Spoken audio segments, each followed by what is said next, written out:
Hello again folks, welcome along to another video, and today's video I'm going to be continuing with the theme of soft hackled flies.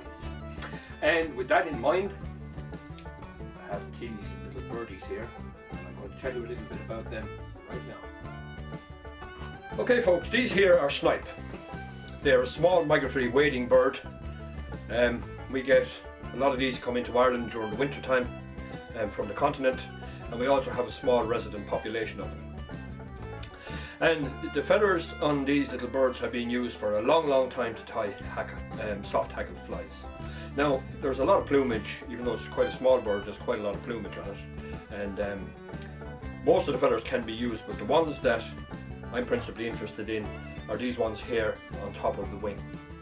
And the size of those ranges typically sort of 16 to 12, which is my preferred size for soft hackled flies. These flies have been used for possibly a couple of hundred years in Irish and British rivers. They're a very old pattern, but an extremely effective pattern. And just as an aside and a little historical note, the word sniper actually derives from these birds. When firearms were first used to hunt birds, anyone who could hit a snipe on the wing was deemed a sniper. And hence the name sniper, and is used now for military sharpshooters and such. So for anyone who's ever hunted these, I will tell you they're not easy to hit. They're very fast flying and they jink all over the place when they get up. So there's a little historical note for you, and now I'm going to tie a soft hackled fly using a snipe feather. Okay,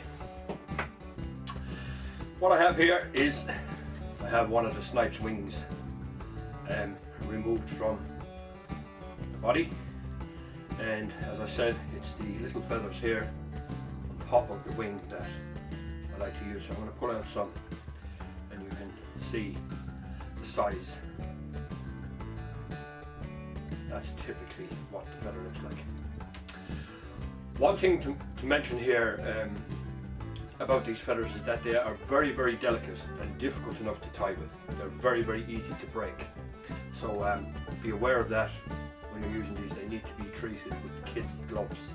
Although when they are actually tied onto the hook, they're quite durable. But up until that point, they're very delicate and easy to break. So now I'm going to use a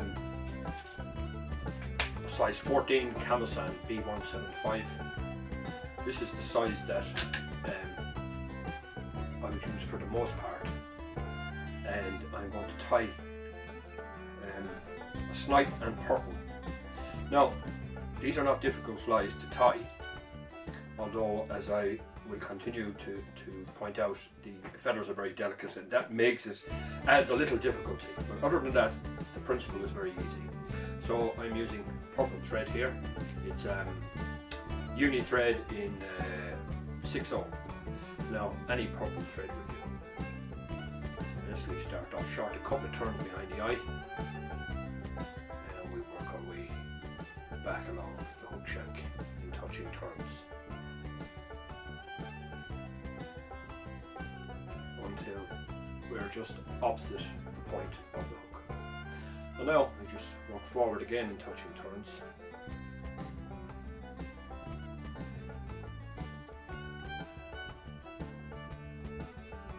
Now the feather, the preparation of the feather is like the, much like the partridge or partridge substitute feathers I used in the last video. We take off any loose down which would be on the base of the stem here, and then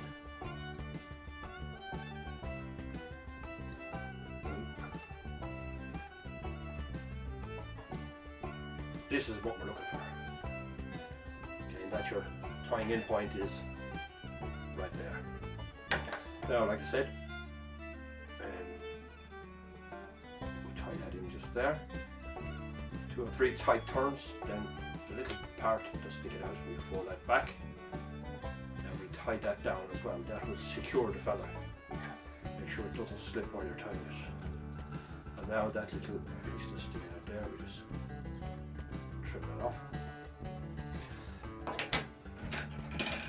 Now this is where the problems can arise when you try to grip the feather with the Hackle pliers.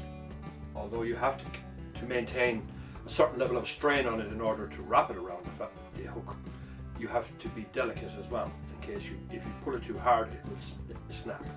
So now we'll pull them back like that, pull back the feather fibre, and we'll make a turn.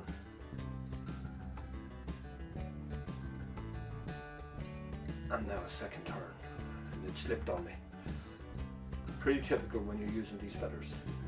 So I have it gripped again, and one turn, and now the second turn. And then, very gingerly and carefully, with 3 or 4 tight turns of thread, that should secure it. Cutting off the center stem there. Now we'll finish.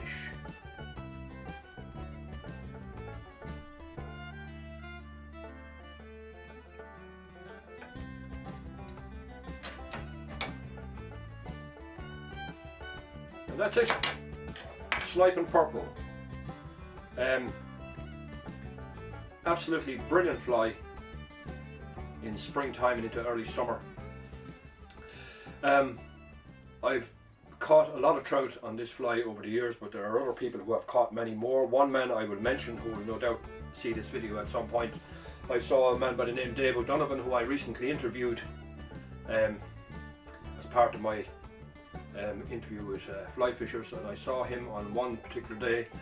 Without doubt he caught 100 trout in the space of a couple of hours on this fly. Snipe and purple. So it is a devastatingly effective fly, and I strongly recommend that you use it if you fish Irish or British rivers at all. I'm not so sure how it would work in the US, for example. I'm not sure, but I'm quite sure if you were to give it a try, you'd probably get a positive result. Now, that's the snipe in purple, but it can be tied snipe in yellow, the snipe in orange. Basically, all you do is you vary the body colour, and they all work to one degree or another, but the snipe in purple is one particularly effective fly. So, get yourself some snipe wings. They can be bought from most fly tying sources, online shops and that, or if like me you hunt and you come across snipe. I harvest about 10 to a dozen in a year, and it's one of the great flies. An old fly, but one of the greats. Now, I hope you enjoyed watching the video. If you did, be sure to subscribe, because I'll be doing similar stuff in the future. And if you enjoy my content, I would very much like it if you would subscribe and if you would like the video. So once again, thanks very much for watching, and good day on Ceador Ella, good day Shiv Slán.